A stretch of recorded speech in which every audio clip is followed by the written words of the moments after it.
如果你將一座珠穆朗瑪峰連根插入太平洋最深嘅裂縫入面，佢個山頂依然未必露到海面。呢個地方就係馬里亞納海溝入面嘅挑戰者深淵。由海面落到最深嘅海床，大約係10900幾十米，上面壓住佢嘅唔係一層黑暗，而係差唔多11公里厚嘅海水，喺嗰個深度壓力接近海面大氣壓嘅1100倍。好多人成日問馬里亞納海溝最深處究竟有咩？係咪有怪物？係咪有沉船？係咪真係一片死寂？但更值得問嘅問題，可能係一個連鋼鐵都要特別設計先可以落去嘅地方，點解仲有生命？而人類由地面應走嘅嘢，點解最後連呢度都避唔開？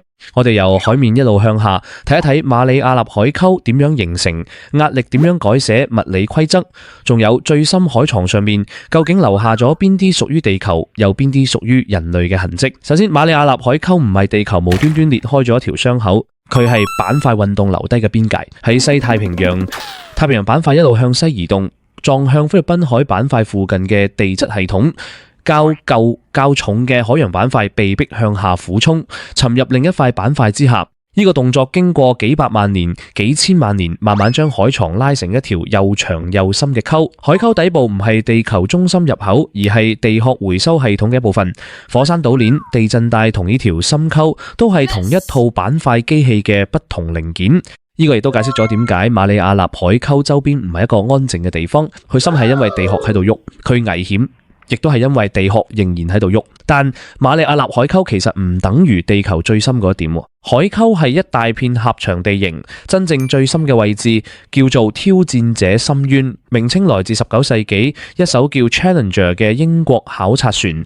當年科學家用繩、圓錘同聲音去量度未知嘅海底，第一次發現原來地球表面仲有咁深嘅地方。今日我哋量深度已經唔會再靠一條繩一直放落去。研究船會用多波速聲納向海底發出聲波，再量度聲音反射返嚟需要幾耐。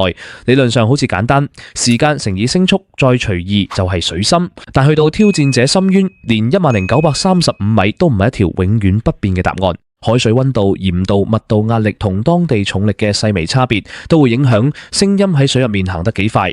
量最深點一定要做大量校正，所以深海探索第一個教訓係：你以為你只係量緊距離，其實你量緊一整條水柱。由海面開始落，每10米左右壓力就會多一個大氣壓。喺幾百米深，陽光已經大幅減弱，去到大約1000米以下，海水對人眼嚟講已經係長期黑夜。再往下，溫度接近冰點，但又唔會變成冰，因為高壓令水保持液態。到6000米以下，海洋學家會叫嗰個區域做超深淵帶。由嗰度開始，你唔可以再用一般深海嘅標準去想象水壓高度。任何內部仍然保留普通空氣嘅容器，都會面對極大壓差。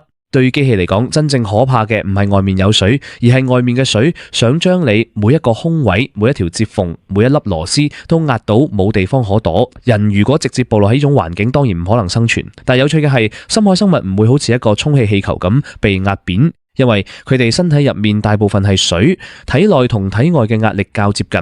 佢哋真正要處理嘅係高壓對細胞膜、蛋白質同化學反應造成嘅影響。簡單講，佢哋唔係抵抗壓力，佢哋係由細胞開始就將自己設計成適合壓力。對人類機器就完全唔同。一部可以去到全海洋深度嘅潛航器需要面對2件事。第一，佢要有足夠浮力，先可以由海面帶住設備落到底，再反上嚟。第二，佢要有一個足夠堅固嘅內壓艙，保護裏面嘅人、電池、鏡頭同儀器。內壓艙好似一隻金屬彈，形狀愈接近球體，受力就愈平均。材料、焊接、視窗、電線，穿過外殼嘅位置，全部都係工程師最唔敢掉以輕心嘅細節。因為喺海面，一條微細裂紋可能只係維修問題，喺10000米深，佢可能係整個任務嘅終點。深海機械人同載人潛航器仲要面對另一個矛盾。你想佢強，就要用更多材料，但材料愈多佢愈重。你想佢輕，就可能要犧牲一部分強度。於是工程師要喺浮力材料、內壓外殼、電力供應、推進器同科學儀器之間不斷做取捨。一部潛航器由海面落到挑戰者深淵，唔係一個向下行咁簡單嘅動作，佢係一場長時間幾乎冇容錯空間嘅下降。你喺甲板上放低嘅只係一個設備，但落到海底嘅係一個同整片海洋壓力正面談判嘅密封系統。而最令人震撼嘅地方係，就算環境咁極端，海溝都唔係冇生命、冇陽光，代表冇植物喺度靠光合作用製造食物，但海面上嘅有機物殘骸、微生物、死亡生物碎屑會慢慢向下沉。深海人有一個好形象嘅講法叫做海洋雪，佢唔係真係雪，而係由上層海洋落下嚟嘅微細有機物。喺好長嘅時間入面，佢哋就好似一場永遠唔會停，但又非常稀薄嘅落雪，供應住下層生命。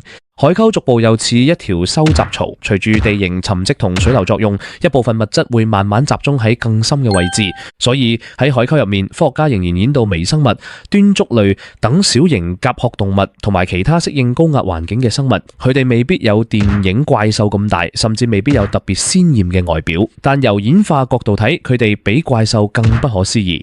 因為佢哋喺冇光、低溫、高壓、食物有限嘅地方，將生命延續咗非常長嘅時間。但係呢個地方亦都令我哋見到一件唔太舒服嘅事。我哋以為最深嘅海底離人類好遠，遠到應該仲保持原始。但海水唔會因為地方夠深就自動隔絕人類活動。塑膠由陸地、河流、船舶同海面進入海洋，大件嘅垃圾可以漂浮、移動、磨損，細件嘅會慢慢碎成微塑膠。最後，佢哋可以隨住生物、沉積物同海流進入水處嘅不同深度。喺馬里亞納海溝相關探測之中，人類已經見過塑膠垃圾嘅痕跡，而其他太平洋深海考察亦多次發現塑膠、玻璃、金屬同漁具殘留。呢件事最諷刺嘅地方係，我哋花咗100幾十年先可以用最精密嘅技術去到嗰個深度，但一件被隨手丟棄嘅塑膠未必需要任何科技，就有機會比人更早去到。深海嘅生物與化學過程通常好慢，低溫、黑暗同緩慢嘅生物活動可能令某些人造物停留好長時間。